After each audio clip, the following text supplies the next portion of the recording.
আজকের প্যালেস্টাইনের যে অবস্থা, আজকের গাজাবাসীর যে অবস্থা, তাদের আর্তনাদ, আমরা তো মুমিন হিসাবে না, বরং আমরা এখন আযাবের হকদার হয়ে গেছি। কি বলেন? তবে হ্যাঁ, ভবিষ্যতে আরেকটা সময় আসবে যখন মুসলমানেরা পৃথিবীতে শুধু এই কথা বলাই যেন হবে সবচেয়ে বড় অপরাধ। কোন কথা? এটা হচ্ছে লা ইলাহা ইল্লাল্লাহ। এই কালেমার সাক্ষ্য দেওয়া হবে কি ওই যুগের সবচেয়ে বড় অপরাধ। এই কথা বলার কারণে মুসলমানদেরকে হত্যা করা হবে। যখন জমিনে আল্লাহর আযাব কিংবা গজব নাজিল হবে, এই আযাব এবং গজবে শুধু কাফের বেঈমানরাই মরবে না, বরং আযাব শুরু হলে মুসলমানদের উপর দিয়েও কি আসবে? আযাব আসবে। রাসূল বলছে দেখা এই হইতেছে না, বিষয়টা এমন না, বরং আমরা ঈমান ও ইসলাম থেকে দূরে সরে যাব। আমরা জালেমদেরকে, আমরা ইহুদি নাসারা মুশরিকদেরকে অনুকরণ করার মধ্য দিয়া আমাদের বিপর্যয় ঘটবে, এই কথাটা আমরা বিপর্যয় ঘটাবো বলেই রাসূল বলছে। আমরা যখন মুখ বন্ধ করে বসে থাকি, আমরা যখন অন্যায়ের প্রতিবাদ করি না, আমরা যখন জুলুমের বিরুদ্ধে রুখে দাঁড়াই না, আর এই জালেমদের জুলুমের কারণে মাজলুম যখন আর্তনাদ করতে থাকে, আকাশ বাতাস যখন তাদের আর্তনাদে ভারী হয়ে যায়, তখন ঠিকই আল্লাহর ফয়সালা হয়। আল্লাহ রাসূল বলেন, জায়েদ, না না না, তখন মুসলমানের সংখ্যা অনেক হবে, কিন্তু তাদের মধ্যে ঐক্য থাকবে না, তারা ভাসমান খড়কুটার মতো হয়ে যাবে। আমার প্রশ্ন আপনাদের কাছে, আজকে কি ওই অবস্থায় আমরা উপনীত হই নাই? সম্মানিত উপস্থিতি, আমরা আমাদের ধারাবাহিক আলোচনা শুরুর পূর্বে কিছু কথা না বললেই না। বর্তমান প্রেক্ষাপট নিয়ে আপনাদের সামনে কিছু কথা উপস্থাপন করার প্রয়াস করছি। আল্লাহ রাব্বুল আলামিন পবিত্র কোরআনুল কারীমের সূরা তাওবাহ, এই সূরার মধ্যে একটি আয়াত নাযিল করেছেন। আয়াতটি হলো, আল্লাহ পাক বলেছেন, ওয়াত্তাকু ফিতনাতাল লা তুসিবান্নাল্লাযীনা যালামু মিনকুম খাসসা। আল্লাহ পাক বলছেন, তোমরা সেই আযাবকে ভয় করো যে আযাব শুধুমাত্র নির্দিষ্ট করে কাফেরদের জন্য আসবে না, সে আযাবকে তোমরা ভয় করো। আল্লাহ রাব্বুল আলামিন তার এই কথা দ্বারা এটাই বোঝাতে চাচ্ছেন, যখন জমিনে আল্লাহর আযাব কিংবা গজব নাজিল হবে, এই আযাব এবং গজবে শুধু কাফের বেঈমানরাই মরবে না, বরং আযাব শুরু হলে মুসলমানদের উপর দিয়েও কি আসবে? আযাব আসবে। আল্লাহ পাক এটাই বলছেন, ওয়াত্তাকু, তোমরা ভয় করো ওই ফিতনাকে, ওই আযাবকে, লা তুসিবান্নাল্লাযীনা যালামু মিনকুম, শুধু জালেমদের উপরে খাস করেই এই আযাব নাজিল হবে না। আযাব যখন আসবে তখন সকলের উপর দিয়েই আসবে। কোভিড-19 করোনা ভাইরাস যখন আসছে, শুধু বোধহয় কাফের বেঈমানদের দেশগুলাই লকডাউন হয়েছে না, আমাদের দেশগুলো হয়েছে। কোন প্রাকৃতিক দুর্যোগ যদি হয়, শুধু হিন্দু, বৌদ্ধ, খ্রিস্টান তাদের উপর দিয়ে যায়, মুসলমানদেরকে ফায়দায় না, এমন কিনা ঘটনা? আযাব যখন আসে তো সকলের উপর দিয়ে আসবে। আমার এই কথা বলার পেছনে অন্যতম কারণ হলো, একটু কথা বলে নেই, এই ব্যাপারটা, এই সুন্নত আল্লাহ রাব্বুল আলামিনের শুধু এই যুগের জন্য প্রযোজ্য তা না, পূর্বেও একই অবস্থায় ঘটছে। যখন আযাব শুরু হইতো তো সকলের উপর দিয়ে কি আসতো? আযাব আসতো। বিভিন্ন নবী রাসূল সাল্লাল্লাহু আলাইহি ওয়াসাল্লাম, নবী আলাইহিমুস সালাম, তারা যখন দাওয়াতি কাজ করতেন, তাদের কওম যখন অবাধ্য হতো, তাদের কওম যখন তাদের দাওয়াতকে অবজ্ঞা করত, তখন আল্লাহ রাব্বুল আলামিনের একটা সোজা মেসেজ থাকতো। এই মেসেজটা কি? হে নবী, আপনি আপনার সাথে যারা আপনার অনুসারী আছে তাদেরকে নিয়ে আপনি হিজরত করে অন্যত্র চলে যান, অর্থাৎ আপনি এখান থেকে বের হয়ে যান। আপনার দাওয়াত, আপনার প্রচেষ্টা শেষ, আপনি সর্বোচ্চ পরন্তকর চেষ্টা আপনি করেছেন, কিন্তু এই অবাধ্য জাতি কথা শুনে নাই। যখন নবী ওই এলাকা থেকে তার অনুসারীদের কিনা চলে যেতেন, আর গোটা এলাকা আল্লাহ কি করতেন? ধ্বংস করে দিতেন। এটাই ছিল সিস্টেম। তো মূসা আলাইহিস সালাতু ওয়াস সালাম, তিনি তো আল্লাহর সাথে অনেক কথাবার্তা বলতেন। তো আল্লাহ রাব্বুল আলামিনকে বললেন যে, আল্লাহ, এইটা আপনার কেমন নীতি যে আপনি মারার সময় এই কাফেররেও মারেন, তো ঈমানদাররেও মারেন, এটা আপনার কেমন নীতি? তো আল্লাহ পাক মুসা আলাইহিস সালামকে তো প্র্যাকটিক্যালি দেখাই দিলেন। মুসা আলাইহিস সালাম যাচ্ছিল, কিছু পিঁপড়া মুসা আলাইহিস সালামের পা দিয়ে এরকম উপরের দিকে উঠতেছিল। তো দুই একটা পিঁপড়ায় কামড় দিছে, সব দিয়ে কামড় দেয় নাই। মুসা নবী যখন ডলা দিছে, শুধু যেটা কামড় দিছে এটার না, ডলার লেগে সব শেষ, যা পায়ে উঠতে ডলার সাথে সব শেষ। তা আল্লাহ পরক্ষণে মুসাকে বলেন, মুসা এটা তুমি কি করছো? তোমার কি সবটা পিঁপড়া কামড়াইছে? কয় না।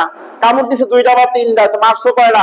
যা আছে সব। আল্লাহকে আমিও এটা, আমিও কি দু চারটায় খারাপ করে, কিন্তু আমরা যখন মুখ বন্ধ করে বসে থাকি, আমরা যখন অন্যায়ের প্রতিবাদ করি না, আমরা যখন জুলুমের বিরুদ্ধে রুখে দাঁড়াই না, আর এই জালেমদের জুলুমের কারণে মাজলুম যখন আত্মনাদ করতে থাকে, আকাশ বাতাস যখন তাদের আত্মনাদে ভারী হয়ে যায়, তখন ঠিকই আল্লাহর ফয়সালা হয়। আর যখন আযাব নাজিল হয়, তখন শুধুমাত্র জালেমদের উপরে আসবে না, আযাব আমাদের উপরেও আসবে। আর বর্তমান সময়ে আজকের প্যালেস্টাইনের যে অবস্থা, আজকের গাজাবাসীর যে অবস্থা, তাদের আত্মনাদ, আমরা তো মুমিন হিসাবে না, বরং আমরা এখন আযাবের হকদার হয়ে গেছি। কি বলেন? আমরা হিসেবে আযাবের কি হয়ে গেছি? হকদার হয়ে গেছি। কারণ রাসূল কারীম সাল্লাল্লাহু আলাইহি ওয়াসাল্লাম ওনার 23 বছরের নবুয়তের জীবনে কোন কাজটা করলে সফলতা, কোন কাজটা করলে আযাব আসবে, কোন কাজে ব্যর্থতা, কোনটা করলে মুসলমান পরাজিত হবে, কোনটা করলে মুসলমানের বিজয় হবে, এমন কোনো কাজ নাই এই কোরআন বর্ণনা করে নাই এবং রাসূল প্র্যাকটিক্যালি দেখাই দেয়া যায় নাই। যতগুলো ফর্মুলা আমাদেরকে দিছে, আল্লাহ রাসূলের কাছ থেকে এই ফর্মুলা পাওয়ার পরে, এই কোরআনের মতো এমন গ্রন্থ আমাদের কাছে থাকার পরে আমরা পৃথিবীতে মাজলুম হওয়ার কথা? বুঝে থাকলে বলেন, আমরা মাইর খাওয়ার কথা, আমাদের আজকে এই অবস্থা হওয়ার কথা। অনেকে আবার দেখি খুব ইয়া করে বলে, এমনটা যে হবে এটা তো রাসূল বলেই গেছে। কি বলেন? এমনটা হবে এটা রাসূল বলে গেছে। অনেকে এই ধরনের বক্তব্য দেয়। আমি বলি, ভাই আপনার বক্তব্যটা একটু ঘুরাইয়া বলেন। এমন এমন রাসূল বলছে বিদায় হবে তা না, আমরা এমন হব বিদায় রাসূল বলছে। বুঝুন নাই বোধহয় কথা, যে রাসূল বলছে দেখা এই হইতেছে না, বিষয়টা এমন না। বরং আমরা ঈমান ও ইসলাম থেকে দূরে সরে যাব। আমরা জালেমদেরকে, আমরা ইহুদি নাসারা মুশরিকদেরকে অনুসরণ অনুকরণ করার মধ্য দিয়া আমাদের বিপর্যয় ঘটবে, এই কথাটা আমরা বিপর্যয় ঘটাবো বলেই রাসূল বলছে। আজকে কি ওই যুগটা চলে আসে নাই?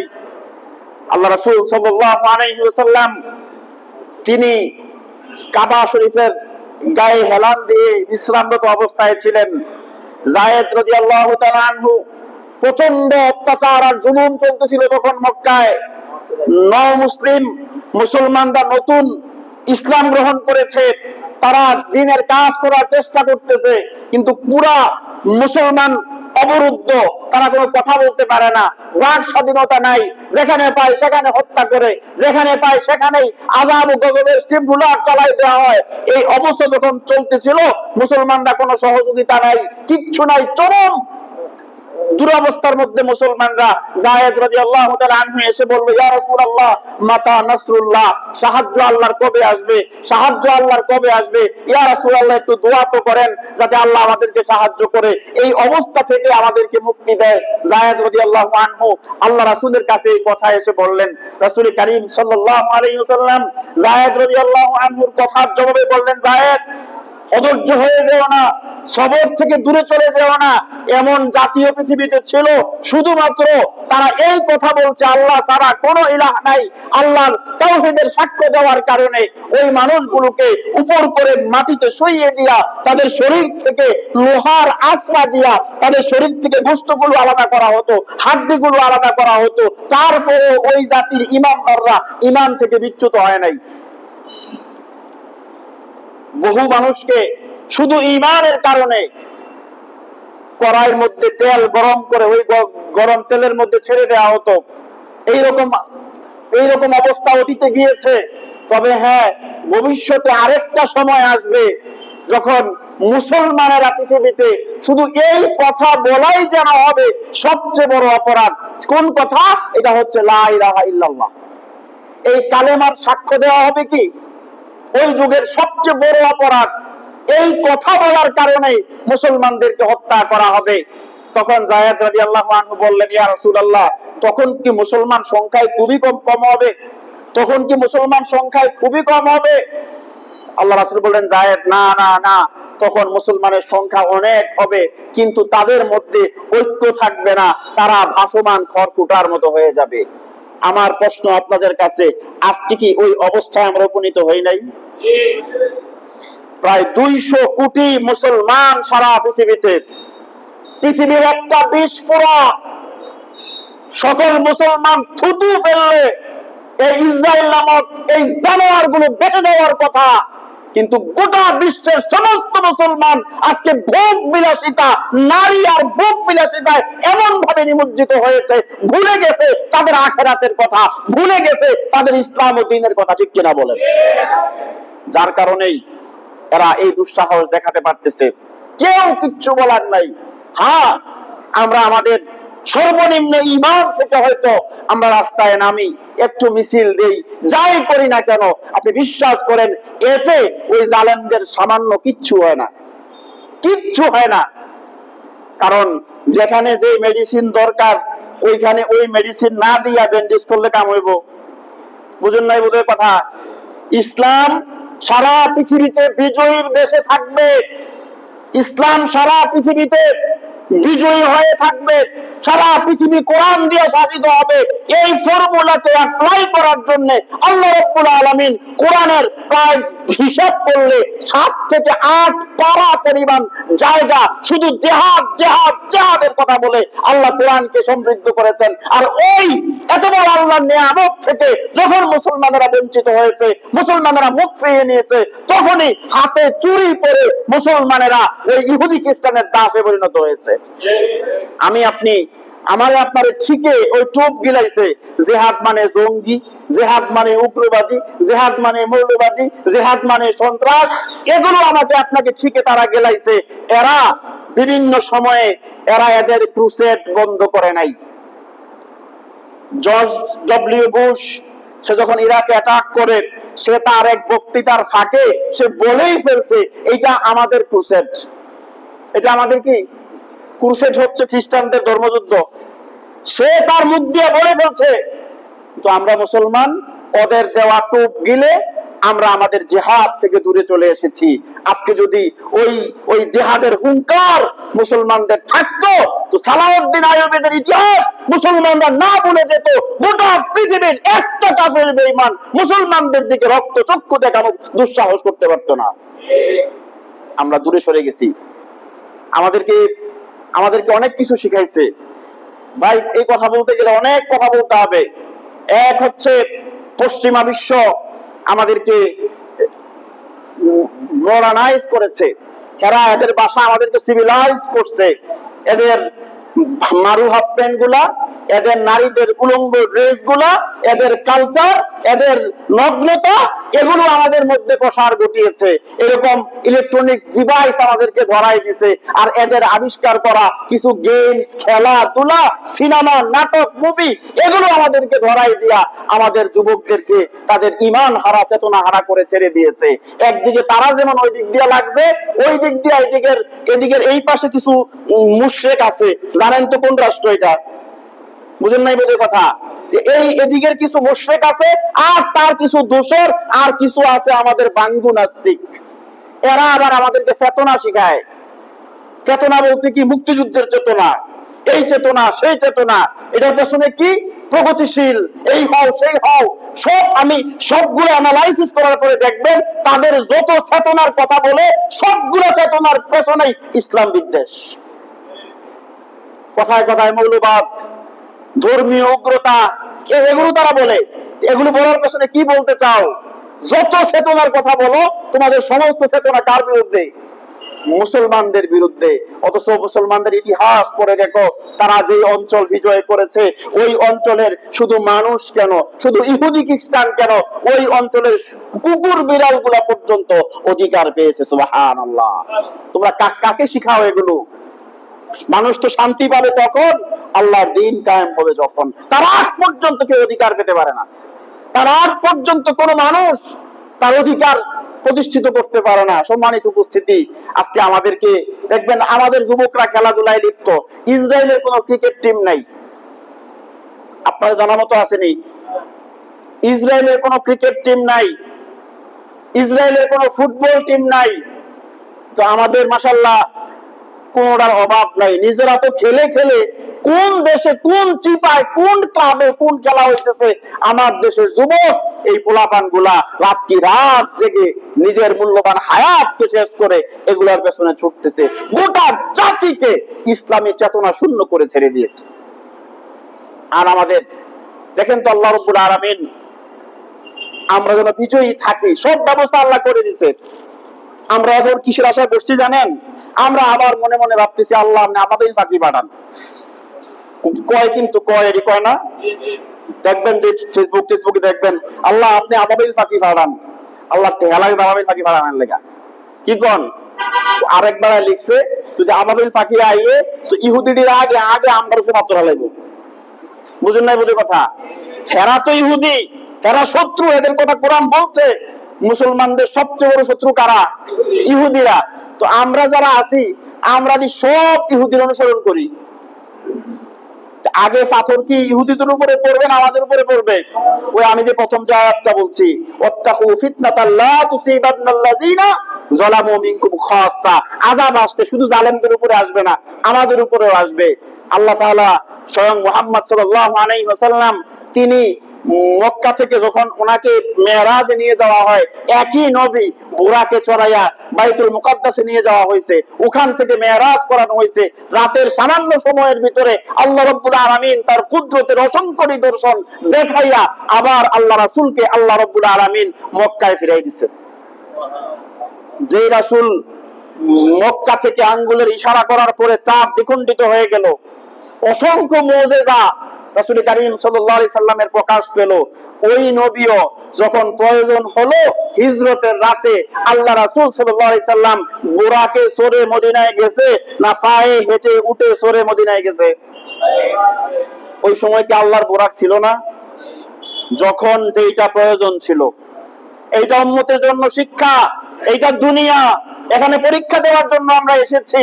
হ্যাঁ আল্লাহ সাহায্য করবেন, তখন আমরা ঈমান নিয়ে ঝাঁপাই পড়ব। যখন আমাদের কাজ ঈমান নিয়ে ঝাঁপাই পড়া, সাহায্য করবে কে?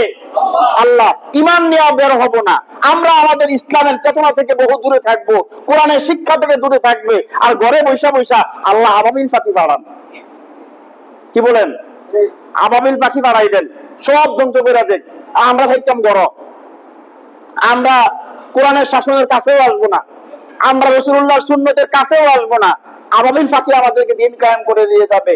স্বয়ং মুহাম্মদ রাসূলুল্লাহ সাল্লাল্লাহু আলাইহি ওয়াসাল্লাম তিনি মদিনা থেকে যখন প্রথম আপনার যুদ্ধ হলো বদরের ময়দানে, রাসূল বুরাকে চড়ে বদরে গেছিলেন।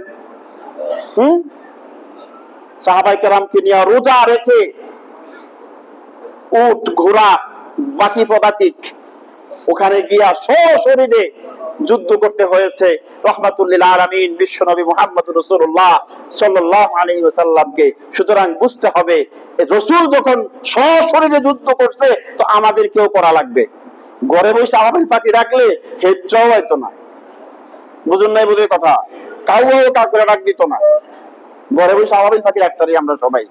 আল্লাহ রাব্বুল আলামিন মুসলমান যেন বিজয়ী থাকে, এই কারণে আপনি দেখেন মুসলমানদের কাছে যে পরিমাণ সম্পদ আল্লাহ দিয়েছে, ল্যান্ড প্রপার্টিজ আজও পৃথিবীতে মুসলমানদের বেশি। মুসলমান তাদের পায়ের নিচের মাটির নিচে যে পরিমাণ স্বর্ণ, যে পরিমাণ তেল আল্লাহ দিছে এই আমেরিকার কাছে মাথা নত করার জন্য, এগুলো দিয়েছিল আল্লাহ রাব্বুল আলামিন। এগুলো মুসলমানদের কল্যাণে খরচ হবে, এগুলো মুসলমানদের সামরিক বাহিনীতে খরচ হবে। মুসলমানরা পৃথিবীতে সর্বোন্নত জাতি হিসাবে আত্মপ্রকাশ করবে, গোটা পৃথিবী মুসলমানরা শাসন করবে, সমস্ত ইহুদি নাসারা মুসলমানদের অধীনস্থ হবে।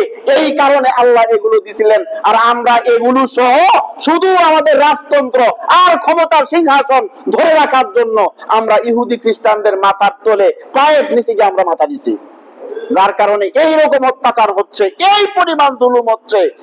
আরব বিশ্বের একজন শাসকও কোনো কথা বলে না। কাল কিয়ামতের দিন মনে রাখবেন এখানেই শেষ না, এখানেই শেষ না।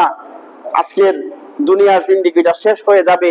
এই ছোট্ট ছোট্ট মাসুম শিশুগুলো, তারা পিতৃহারা হলো, তারা মাতৃহারা হলো, তারা তাদের এই ছোট্ট শিশুগুলো বোমার আঘাতে আকাশে উড়লো, এই মানুষগুলো ছিন্ন বিচ্ছিন্ন হলো। কাল কিয়ামতের দিন এই শিশুগুলো যখন বিচার দায়ের করবে, আমার মনে হয় আমরা কেউ পার পাওয়া সম্ভব না, কেউ পার পাওয়া সম্ভব না। আমি গতকালকে একটা ছোট্ট 4-5 বছরের একটা বাচ্চা, ফিলিস্তিনের একটা শিশুর সাক্ষাৎকার একটু কথা শুনতেছিলাম। বাচ্চাটা মাও নাই বাবাও নাই, এমন এমন একটা অবস্থায় ছোট্ট শিশুটা ক্ষুধার যন্ত্রণায় ঘাস খায়, খাবার নাই, এইরকম ভাবে অবরুদ্ধ। বাচ্চারা বলতেছিল আমি যদি শহীদ হয়ে যেতাম এটাই ভালো ছিল, কারণ আল্লাহ জান্নাতে খাবারের অভাব নাই। ছোট্ট শিশুটা বলতেছিল আমি যদি বেঁচে না থেকে শহীদ হয়ে যেতাম এটা ভালো ছিল, কারণ আল্লাহ জান্নাতে কি নাই, খাদ্যের অভাব নাই। আল্লাহু আকবার। ও মুসলমান, তোমরা কি সেই আয়াত কোরআনের শুনো নাই? তোমরা কি কোরআনের সেই আয়াত পড়ো নাই? ওমা লাকুম লা তুকাতিলুনা ফি সাবিলিল্লাহ ওয়াল মুস্তাদআফিনা মিনার রিজাল ওয়ান নিসা ওয়াল উইলদান আল্লাযীনা ইয়াকুলুনা রব্বানা আখরিজনা মিন হাযিহিল ক্বরিয়াতিজ যালিমি আহলুহা। আল্লাহ তো কোরআনে বলছে তোমাদের কি হলো, কেন তোমরা সংগ্রাম করো না, কেন লড়াই করো না? অথচ এই মুসলমানদের ভিতর থেকে নারী পুরুষ শিশু নির্যাতিত হয়ে মাজলুম হয়ে তারা আর্তনাদ করে বলতেছে আল্লাহ আপনি আমাদেরকে এই জালেম করিয়া থেকে বের করে দেন, আমাদের জন্য সাহায্যকারী পাঠান। এই মানুষগুলো আর্তনাদ করতেছে কি হলো তোমাদের, তোমরা কেন জিহাদে লিপ্ত হচ্ছ না? আল্লাহ এই কথা কোরআনে বলে রাখছেন। আমরা প্রগতিশীল হয়ে গেছি, আমরা নিজেরা সেটা তাসবিহ পড়া আল্লাহর বেহেশতের দরজায় করাঘাত করতেছি, ঠিক না? উপায় নাই ভাই, উপায় নাই। আল্লাহর কাছে জবাব দিতে হবে মুসলমান। আর কবে আমাদের ঘুম ভাঙবে, আর কবে এদের বুলানো জঙ্গি টঙ্গি এই উপাধিগুলো থেকে আমরা বের হতে পারবো? আল্লাহ পাকের এক মূল নীতি মুসলমানদের বিজয়ের দিয়েছেন, তার নাম হচ্ছে জিহাদ ফি সাবিলিল্লাহ। এটাকে অস্বীকার করলে, এটাকে ব্যঙ্গ করলে ওইটা আর মুসলমান থাকবে না। মুসলমান থাকবে? দেখে আমাদের কথা না আল্লাহর কোরআনের কথা, আল্লাহর কোরআনের কথা অস্বীকার করার কোনো সুযোগ নাই মুসলমান। সুতরাং বের হয়ে আসি, নিজেকে প্রস্তুত করি। মানসিকভাবে প্রস্তুতি নেই, শারীরিকভাবে প্রস্তুতি নেই। আল্লাহ যেন আমাদের সকলকে আল্লাহ পাকের এই দ্বীনের শাহাদাতের জন্য আল্লাহ যেন আমাদের সকলকে কবুল করে, সবাই বলি আমিন। জালেমদের বিরুদ্ধে সর্বোচ্চ অবস্থানে যেতে হবে মুসলমান, ছাড় দেওয়ার কোনো সুযোগ নাই। তারা আমাদেরকে মানবতার কথা শোনায়, আমেরিকা সারা পৃথিবীতে এরা মানবতার কথা শোনায়। এই পরিমাণ অমানবিক কাজ হচ্ছে, কোনো বক্তব্য নাই। মূল বিষয়টা কি জানেন? এই জায়গাটাকে কেন্দ্র করে অনেক কিছু হবে, এই পবিত্র ভূমিকে কেন্দ্র করে অনেক কিছু হবে। এইখানেই ইমাম মাহদী আলাইহিস সালাম আসবেন, এই জায়গাটাতেই ঈসা আলাইহিস সালাম এখান থেকেই গোটা বিশ্বকে শাসন করবেন।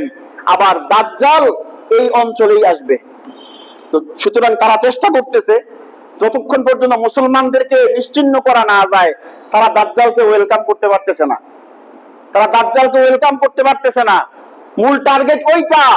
এরা এদের ভণ্ড মাসি, মিথ্যা মাসি দাজ্জালকে এরা ওয়েলকাম করতে চায়। তারা থার্ড টেম্পল নির্মাণ করতে চায়। মূল টার্গেট এইটা। এই জন্য কালেমাওয়ালা মুসলমানদেরকে নিশ্চিহ্ন করে দাও। আমরাও বলে দিতে চাই, পৃথিবী থেকে কখনোই মুসলমানদেরকে নিশ্চিহ্ন করা যায়নি, আর যাবেও না ইনশাআল্লাহ। কারণ আমাদের শিকড় 7 স্তবক মাটির নিচে, আর তার ডালপালা বিস্তৃত আল্লাহ পাকের আরশ পর্যন্ত। এই হত্যা, খুন আর এগুলো দিয়ে মুসলমানদেরকে নিশ্চিহ্ন করা যাবে না।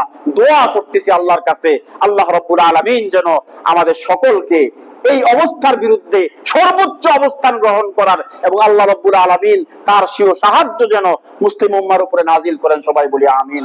সম্মানিত উপস্থিতি, আমরা গত সপ্তাহে আলোচনা করছিলাম আমানতের অবস্থান নিয়ে। আল্লাহ রাব্বুল আলামিন পবিত্র কোরআনুল কারীমে ঘোষণা করেছেন, ইন্নাল্লাহা ইয়া'মুরুকুম আন তুআদ্দুল আমানাতি ইলা আহলিহা। আল্লাহ বলছেন, হে ঈমানদারগণ, আল্লাহ আদেশ করছেন তোমরা আমানতের হকদারদেরকে তাদের আমানতটা কি করে দাও, বুঝিয়ে দাও। আবার আল্লাহ তাআলা ঘোষণা করছেন সূরা আনফালের ভিতরে, ইয়া আইয়ুহাল্লাযীনা আমানু লা তাখুনুল্লাহা ওয়ার রাসূলা ওয়া তাখুনু আমানাতিকুম ওয়া আনতুম তা'লামুন। আল্লাহ পাক বলছেন, হে ঈমানদারগণ, লা তাখুনুল্লাহ ওয়া রাসূল, তোমরা আল্লাহ এবং তার রাসূলের সাথে খেয়ানত করো না। ওয়া তাখুনু আমানাতিকুম, আর তোমরা তোমাদের আমানতের খেয়ানত করো না। ওয়া আনতুম তা'লামুন, অথচ তোমরা জানো আমানতের খেয়ানত করতে আল্লাহ রাব্বুল আলামিন নিষেধ করেছেন। এখন আসেন আল্লাহর আমানত, রাসূলের আমানত। আমরা গত সপ্তাহে হালকা কিছু আলোচনা করছি। আমাদের কাছে আল্লাহ প্রদত্ত সবচেয়ে বড় আমানতের নাম হচ্ছে আমাদের দ্বীন। আল্লাহ প্রদত্ত সবচেয়ে বড় আমানতের নাম হচ্ছে আমাদের ঈমান। আল্লাহর দেওয়া সবচেয়ে বড় আমানতের নাম হচ্ছে এই কোরআন। এখন আমরা কি আমানতের যথেষ্ট হক আদায় করতেছি? আমানতের হক আদায় করতেছি? আমানত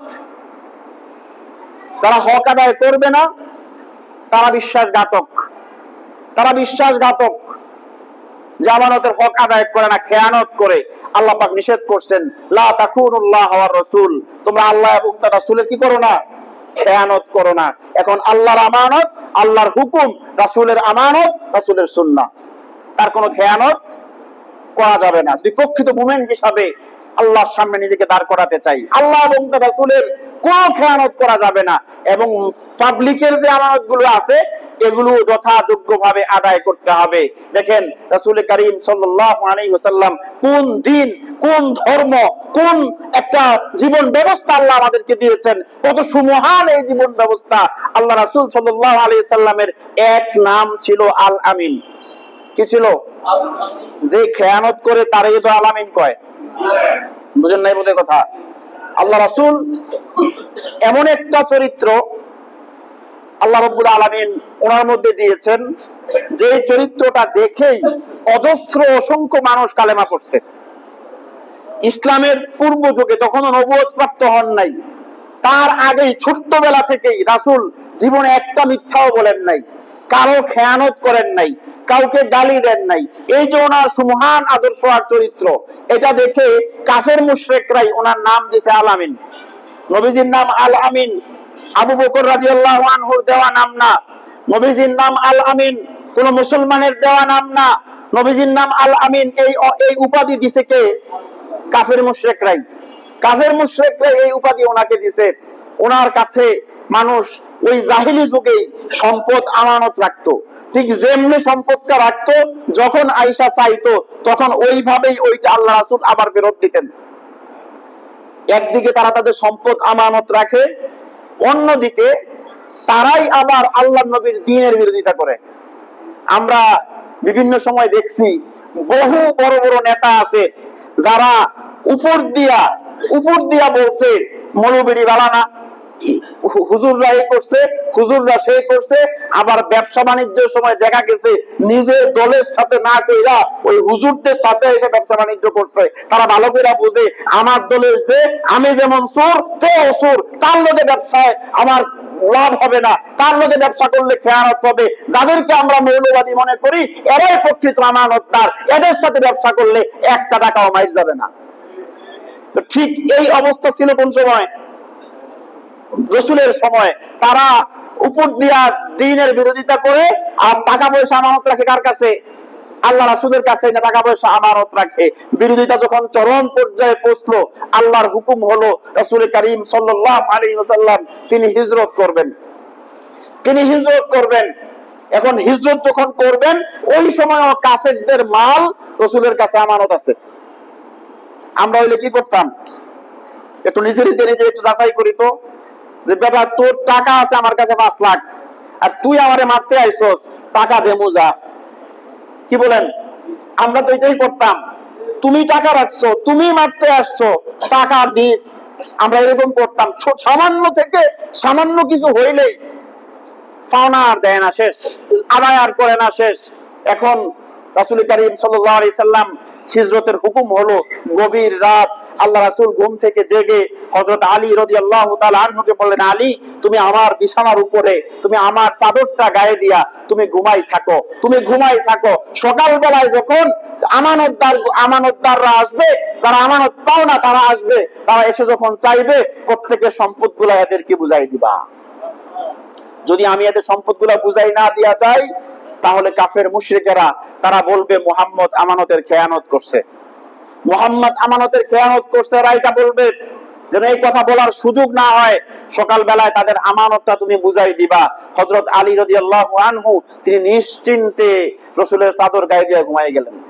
আপনাদের প্রশ্ন আসতে পারে, নিশ্চিন্তে ঘুমায় কেমনে, যেখানে ঘরের চতুর্দিকে খোলা তরবারি নিয়ে কাফের দাঁড়ায় আছে, আল্লাহ রাসূল হিজরত করতেছে, এই এমন বিপদের সময় কথার কথা আপনার বাড়িতে ডাকাত আসছে, আপনি টের পাইছেন, ডাকাত পুরা বাড়ি অবরুদ্ধ, আপনার ঘুম আসবে? বলে কয়েক ঘুম, হাত পা শীতল হয়ে যাবো। কি কর, হাত পা পর্যন্ত শীতল হয়ে যাবো, খাইছে, অবস্থা খারাপ। তো এমন অবস্থা হওয়ার কথা, কিন্তু আলী নিশ্চিন্তে ঘুমালেন। তার কারণ কি জানেন? সুবহানাল্লাহ, ঈমান এটারই বলে, বিশ্বাস এটারই বলে। হযরত আলীর ভিতরে এই বিশ্বাস ছিল, যেহেতু রাসূল আমাকে আমানত ফেরত দেওয়ার কথা বলছে, যেহেতু আমানত ফেরত দেওয়ার দায়িত্ব রাসূল আমাকে দিয়েছে, সুতরাং রাসূলের চাদর গায়ে দিয়া ঘুমালে আমারে হত্যা করা হবে না। কারণ হত্যা যদি করেই ফেলে তো আমানত দিব কে? যেহেতু আমানতের দায়িত্ব রাসূল দিয়েছে, তো অবশ্যই আমারে মারবে না, আমি আমানত বুঝাই দিতে পারবো। আল্লাহ রাসূলের কথার উপরে ওনার এই ঈমান ছিল, এই ইয়াকিন রাসূলের কথার উপরে ছিল। সকাল বেলায় কাফেররা যখন আসছে, আল্লাহ রাসূল নাই, হযরত আলী রাদিয়াল্লাহু আনহু প্রত্যেকের আমানতগুলো এদেরকে বুঝাই দিলেন, প্রত্যেকের আমানতগুলো তাদেরকে বুঝাই দিলেন। এটা ছিল আমাদের চরিত্র। আর আমরা আমানত রাখবো থাক দূরের কথা, বিভিন্ন পলিসি করে মানুষের সম্পদ আমরা হরণ করে খাই। এরপরে আমরা সমাজে অনেক বড় মুসলমান, অনেক বড় মুসলমান।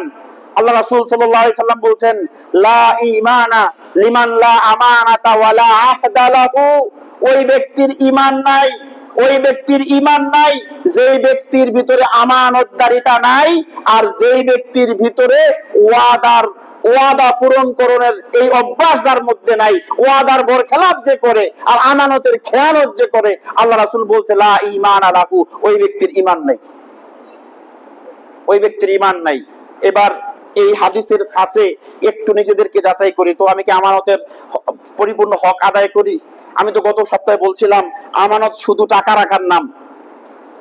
কথা বলেন, আমানত শুধু টাকা রাখার নাম নাকি মুসলমানের সম্পদ, মুসলমানের রক্ত, মুসলমানের ইজ্জত, মুসলমানের সম্মান, সব আমি মুসলমান হিসাবে আমার কাছে আমানত আদায় করতেছি, হক আদায় করতেছি? কিয়ামতের দিন হিসাব দেওয়া যাবে, হিসাব দেওয়া যাবে আল্লাহর দরবারে, বড় কঠিন হবে। সম্মানিত উপস্থিতি, হক মানুষকে বুঝাই দেন, হকটা মানুষকে বুঝাই দেন, মানুষের প্রাপ্তিটা মানুষকে বুঝাই দেন, যার ইজ্জত তাকে ইজ্জতের হকদার বানাই দেন, মানুষের রক্তের আপনার মুহাফেজ হন, মানুষের সম্মানের মুহাফেজ হন, মানুষের আমানতটা হকটা মানুষকে বুঝাই দেন। ইসলাম সুবহানাল্লাহ কত সুন্দর এক ব্যবস্থাপনা। আল্লাহ রাসূল বলছেন যে একজন মুমিনের উপরে আরেকজন মুমিনের 6টা হক। কয়টা হক? 6টা হক। যেহেতু মুমিনের মাল, সম্পদ, ইজ্জত এগুলো আমানতের আওতাভুক্ত, এই কারণে কথাগুলো বলতেছি। একজন মুসলমানের উপরে আরেকজন মুসলমানের 6টা হক। এর ভিতরে ইয়াউদুহু ইজা মারিদা, একজন মুসলমান যখন অসুস্থ হবে ওই মুসলমানকে দেখতে যাওয়া, তার সেবা শুশ্রূষা করা, এইটাও একটা হক, এইটাও একটা হক। ওয়ায়ুসাল্লিমুহু ইজা লাকিয়া, মুসলমানের সাথে যখন সাক্ষাৎ হবে, আপনার মুসলিম ভাইকে সাক্ষাৎ হয়েছে, আগে সালাম দেওয়া, এইটা হক, এটাও কি হক। আমরা আবার সালামের ব্যাপারে মাশাআল্লাহ যারা একটু এলিট, যারা একটু সিনিয়র, আমরা একটু সালাম পাওয়ার আশাই বেশি করি। আবার যদি আমার মতো হুজুর টুজুর হয়, ইল্লা মাশাআল্লাহ অনেক উলামায়ে কেরাম আলহামদুলিল্লাহ সুন্নতের আমল করে। আবার অনেকে আছে আমার মতো আর কি একটু সালামের আশায় থাকি। না ভাই, আশায় না, আগে দিলেই সওয়াব, আগে দিলেই সওয়াব। শুধু সওয়াব না, বরং আল্লাহ রাসূল বলছে যে যে ব্যক্তি আগে সালাম দিবে ওই ব্যক্তি অহংকার থেকে মুক্ত। এটা একটা বিশাল বড় সার্টিফিকেট, এটা একটা বিশাল বড় সার্টিফিকেট। যেখানে সরিষা পরিমাণ, জাররা পরিমাণ অহংকার দিলের মধ্যে থাকলে ওই ব্যক্তিকে জাহান্নামে নিক্ষেপ করা হবে। আর রাসূল বলতেছেন আল বাদিউ বিস সালাম ফাইন্নাহু বারিউম মিনাল কিবির, যে আগে সালাম দিল ওই ব্যক্তির দিল অহংকার থেকে মুক্ত। অহংকার থেকে মুক্তির সার্টিফিকেট আগে সালামের মধ্যে। এবার দেখেন তো, ব্যক্তি হাঁচি দিয়েছে, ব্যক্তি হাঁচি দিয়েছে, হাঁচির জবাব দেওয়া, হাঁচির জবাব দেওয়া। আপনি বলবেন যে হুজুর এইটাও একটা হক হইল, ছোট্ট একটা ব্যাপার। আমি বলি হ্যাঁ, এটাই মজার ব্যাপার। ইসলাম যেখানে এত ছোট্ট বিষয়ে পর্যন্ত বাদ দেয় নাই, এবার বুঝেন তো সবচেয়ে বড় বিষয়টা কি অবস্থা। হাসি দিছে কোন মুসলমান, তারা হাসির জবাব দিতে হবে, এত ছোট্ট বিষয়টা যেখানে ইসলাম আলোচনা করে, তাহলে বড় বিষয়ের কি অবস্থা চিন্তা করেন তো। কেউ আপনার সামনে হাসি দিয়েছে, দেওয়ার পরে বলছে আলহামদুলিল্লাহ, আপনি জবাবে কি বলবেন? ইয়ারহামুকাল্লাহ বলে দেন, সুবহানাল্লাহ। আপনি দেখেন ভ্রাতৃত্ব কারে বলে, সৌহার্দ্যতা কারে বলে, ইসলাম কি ফিলোসফি অ্যাপ্লাই করছে আল্লাহ রাসূল, যে একজন হাঁচি দিয়েছে। এবং এখানে একটা বিশাল বড় মেডিকেল সায়েন্টিফিক কারণ আছে। হাঁচি যখন মানুষ দেয়, তার শরীরের সমস্ত অর্গানগুলো স্টপ, সমস্ত ভাইটাল অর্গান যা আছে হাঁচি অবস্থায় সবগুলো কি হয়ে গেছে? বন্ধ। হাঁচি অবস্থায় বন্ধ হয়েছে, এবং হাঁচির মাধ্যমে তার শরীর থেকে খুব জঘন্যতম কিছু ভাইরাস এগুলো শরীর থেকে বের হয়ে যাচ্ছে, আর তার শরীরের সমস্ত ভাইটাল অর্গান গুলো এগুলো স্টপ হয়ে গেছে। যদি এরপরে আর চালু না হয়, বাঁচবে? এই সময় আপনার হার্ট স্টপ, এক কথায় শরীরের সমস্ত ফাংশনিং স্টপ হয়ে গেছে, এটা আর চালু হলো না, মানুষটা শেষ। হাসি দেওয়ার পরে আপনি যে আবার স্বাভাবিক অবস্থায় আসতে পারলেন, শুকরিয়া আদায় হবে কার? আল্লাহ শুকরিয়া আদায়, আল্লাহ শুকরিয়া আপনি আদায় করলেন। আর আপনার যে ভাই এটা শুনলো, শুনে বলতেছি ইয়ারহামুকাল্লাহ, আল্লাহ আপনাকে রহম করেন, এক মহা বিপদ থেকে আপনি বেঁচে গেছেন। সুবহানাল্লাহ। ইসলাম আপনাকে এই শিক্ষা দিচ্ছে। দেখেন কি ভ্রাতৃত্বটা, আমি বিপদ থেকে বাঁচছি, আমি আল্লাহ শুকরিয়া আদায় করতেছি, আর আমার ভাই আমার জন্য কি করতেছে? দোয়া করতেছে। আর সেখানে আমরা মানুষের হক নষ্ট করি, মানুষকে আমরা কষ্ট দেই। এবার আল্লাহ রাসূল বললেন যে যখন কোন মোমেন তোমাকে ডাকবে, দাওয়াত দিবে, দাওয়াত বলতে শুধুই আমরা বুঝি যে এক প্লেট খানা, কি বলেন? দাওয়াত বলতে শুধুই খানা, শুধু খাওয়ার দাওয়াত দিলে এই দাওয়াত গ্রহণ করা সুন্নত। মুমিন তো শুধু খাওয়ার জন্যই ডাকে, আর কোন কারণে ডাকে না। যখনই কোন মুমিন বিপদে আপদে যে হালতেই কোন মুমিনকে ডাকবে, তার ডাকে সাড়া দেওয়া এটা হক। এটা কি হক? তার ডাকে সাড়া দিতে হবে। আর কোন মুমিন তার সামনে হোক পিছনে হোক, তার কল্যাণ কামনা করতে হবে, কারণ আদ-দীনু আন-নাসিহা। একজন মুমিন আরেকজন মুমিনের কল্যাণ কামনা করার নাম হচ্ছে দিন, কল্যাণ কামনা করার নাম হচ্ছে ইসলাম। আমি কি আমার ভাইয়ের কল্যাণ কামনা করি? বরং দেখা যায় হিংসায় আমাদের হৃদয়ে জ্বলে যায়, হিংসায় ফেটে পড়ি, তার এত কিছু হইলো, আল্লাহ কি আমারে দেখে না? কি বলেন? আল্লাহ কি আমারে দেখে না? তার এত কিছু হইলো, আমার কেন হয় না? হিংসায় ফেটে পড়ি। বরং দিন হচ্ছে নাসিহা, আপনার ভাইয়ের কল্যাণ কামনা করতে হবে, তার সামনেও তার পেছনেও। আমাদের মধ্যে চরিত্র আছে, তবে মুনাফিকের চরিত্র, সামনে আসলে প্রশংসা, পেছনে গেলে তার মতো এত খারাপ মানুষ জীবনে একটাও দেখছি না। করি কিনা আমরা? সামনে আসলে প্রশংসা করি, পেছনে গেলে বদনাম করি। না ভাই, ইজা গাবা আও শাহিদা, আল্লাহ রাসূল বলছে তার সামনে তার পেছনে তার কল্যাণ কামনা করতে হবে। এটাই হচ্ছে দিন, এটাই হচ্ছে ইসলাম।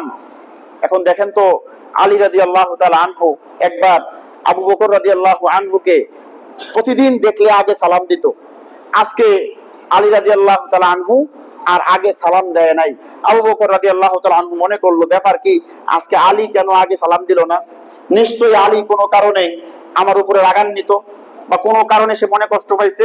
আবু বকর রাদিয়াল্লাহু তাআলা আনহু তিনি আল্লাহ রাসূলের কাছে গিয়ে বললেন, ইয়া রাসূলুল্লাহ, ব্যাপার কি? আলী প্রতিদিন আমারে দেখলে সালাম দেয়, আর আজকে আলী আমারে দেখলে সালাম দিল না, ঘটনা কি? নিশ্চয়ই কোন ব্যাপারে আলী আমার উপরে ক্ষুণ্ণ হয়েছে, কোন ব্যাপারে আলী আমার উপরে ক্ষুব্ধ, যার কারণে আজকে আগে সালাম দিল না।